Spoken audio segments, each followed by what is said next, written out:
रवि कुमार यादव जी क्या पूछ रहे हैं, इन्होंने पेज इंडस्ट्रीज इसके 4 शेयर खरीदे हैं। 4 शेयर में ही इन्होंने अच्छा खासा पैसा लगा दिया है। 37,000 का भाव, तो 37,100 का भाव। अब इसमें लंबी अवधि के लिहाज से क्या नजरिया बन रहा है आपका? फिर वैल्यूएशन एक डिस्कशन पॉइंट बन जाएगा, और इसलिए मैं पूरा का पूरा जो इसका एनालिसिस है वो बेहतर है कि ट्रेडिंग स्टैंड पॉइंट से ही रखें। तो अदरवाइज वैल्यूएशन उस चक्कर में थोड़ा तकलीफ देने पड़ता है। मुझे लगता है लास्ट क्वार्टर के रिजल्ट में थोड़ी डिसअपॉइंटमेंट आई थी। अगर मुझे थोड़ा वेग मेमोरी है इसके रिजल्ट का, याद तो नहीं है, बिकॉज इतना महंगा स्टॉक वैसे भी मेरे फंडामेंटल अलर्ट में रहेगा। मुझे ऐसा लगता है कि ये अभी भी इसका ट्रेंड कोई पॉजिटिव दिख नहीं रहा है फिलहाल। ट्रेंड पॉजिटिव होने के लिए जब तक ये जो टॉप है 43,150 का, वो जब तक नहीं निकलेगा, 43,150 भी नहीं है, सॉरी 43,600 का, वो जब तक नहीं निकलता है तब तक फिर से इसमें रिन्यूड जो बुलिश मोमेंटम है वो तो आना मुश्किल लगता है। इसका ट्रिगर मुझे लगता है आपको रिजल्ट से लेना ज्यादा अच्छा रहेगा देन टेक्निकल। पिछली बार मुनाफे में भारी कमी आई थी, आधे से ज्यादा घट गया था। 59%, लगभग मोटे तौर पे 60% आप कह लीजिए मुनाफा घट गया था। तो हाँ, अभी ठीक है, अब मुझे ठीक ही आया था, फिर मार्जिन पे भी प्रेशर आया था।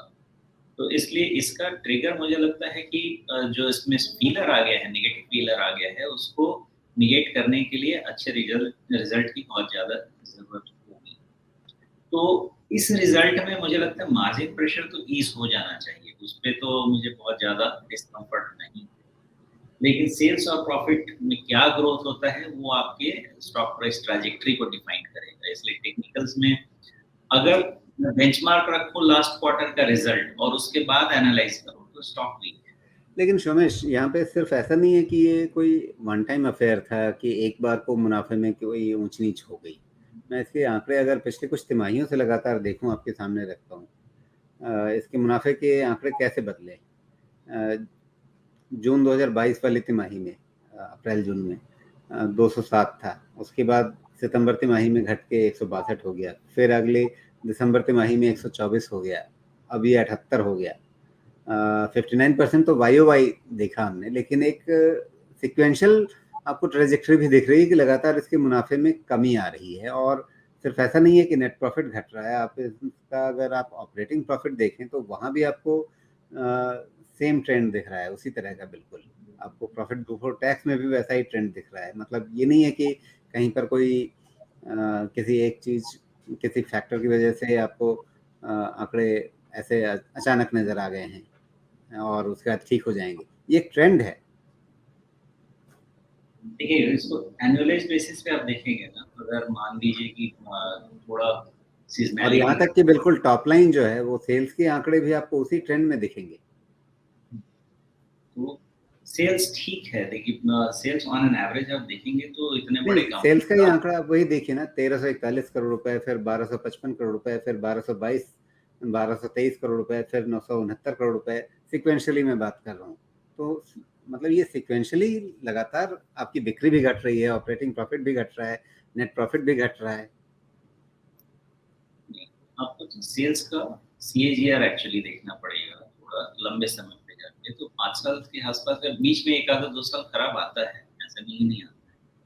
लेकिन आप इसका सेल्स का नॉर्मल सीएजीआर देखेंगे तो ये आपको 15 से 25% के रेंज में हमेशा रह जाता है। इतने बड़े कंपनी का जिसका सेल्स नंबर ओवरऑल आप ईयरली सेल्स नंबर जिसका जा रहा है 4,000 3,000 करोड़, तो 15-25% का सेल्स खराब नहीं है मेरे हिसाब से। वो अच्छे बेस पे अच्छा सेल्स ग्रोथ है उसके नहीं, अगर आप अगेंस्ट। साल दर साल देख रहे हैं, सीएजीआर देख रहे हैं, वो शायद वहां पर पैटर्न ठीक लगता हो, लेकिन पिछले साल भर से तो आपको साफ दिख रहा है कि हर तिमाही में आपका आंकड़ा घटता जा रहा है। मतलब कुछ तो अचानक से गलत हो गया है।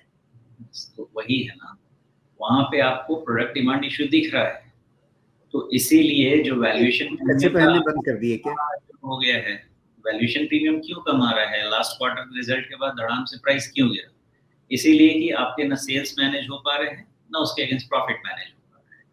तो जब तक ये फिर से रिटर्न नहीं होगा, जब तक सेल्स रिटर्न नहीं होगा, डिमांड रिटर्न नहीं होगी, तब नहीं, तक ये वैल्यूएशन सेल्स प्रेशर। कहाँ जा रही होगी? या तो हमारे इकोनॉमिक एनवायरनमेंट में ऐसी दिक्कत आ गई कि लोग प्रीमियम ब्रांड के बदले नॉर्मल ब्रांड की तरफ जाने लग गए हैं, या प्रीमियम सेगमेंट के अंदर आपका कंपटीशन बढ़ गया है, तो जो आपकी चीजें खरीद रहे थे अब वो किसी और ब्रांड को खरीदने लग गए हैं। इसके बिना और तो कोई चीज दिख नहीं रही है कि आपको हर तिमाही में सिक्वेंशियली आपका सेल्स भी घटता जाए, प्रॉफिट भी घटती जाए। यहाँ पर प्रॉफिट घटने का सीधा सीधा संबंध सेल्स घटने से है। जॉकी की पोजीशनिंग बहुत प्रीमियम ब्रांड की पोजीशनिंग नहीं।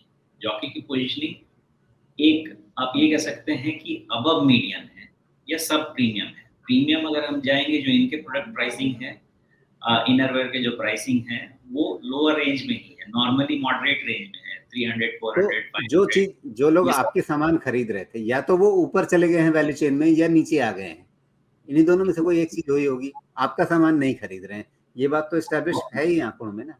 ऑफ लेट इन्होंने अपने आप को प्रीमियम ब्रांड में पोजीशनिंग करने की कोशिश की है, और वो वर्कआउट होने में टाइम लग सकता है। अभी उसका नहीं आया। इनके प्रोडक्ट जो लॉन्चेस हुए हैं, ये थोड़े प्रीमियम ब्रांड के हो रहे हैं, नहीं, तो लेकिन इसका मतलब ये है कि जो थोड़ा सा प्रीमियम दे करके आपको खरीदने के लिए तैयार थे, आपने वो प्रीमियम थोड़ा और बढ़ा दिया, तो उनकी झिझक हो गई। अब वो कह रहे हैं कि नहीं, अब रहने दो, हम ₹1,00,000 से ही काम चला लेंगे। नहीं, मैं इस चीज से कंप्लीटली अग्री नहीं कर पाऊंगा, बिकॉज इन्होंने अभी कुछ और प्रोडक्ट्स में वाटर टेस्ट करने की कोशिश कर रहे हैं। तो उसमें जब सक्सेस आएगा, उसमें टाइम लगेगा, क्योंकि आप जब जॉकी के प्रोडक्ट का नेचर देखेंगे ओवर 10 इयर्स, तो बहुत चेंज हो रहा है। लास्ट 2-3 साल में भी बहुत सारा प्रोडक्ट का नेचर चेंज हो रहा है। उसको प्ले आउट होने में टाइम लगेगा।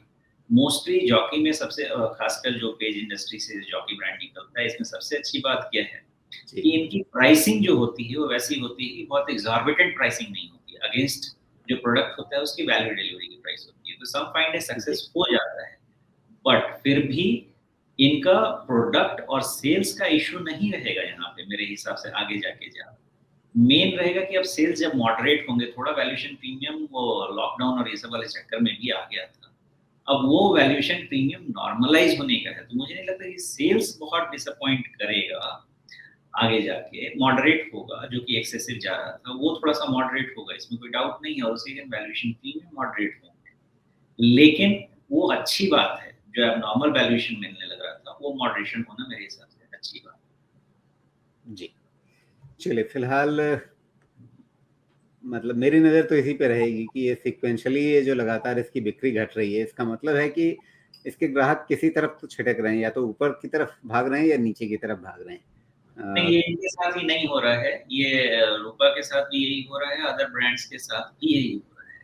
तो इनरवेयर में अभी थोड़ा डिमांड का इशू है। अब ऐसा तो नहीं है कि लोग पहन नहीं रहे हैं, लेकिन हाँ, डिमांड का इशू है।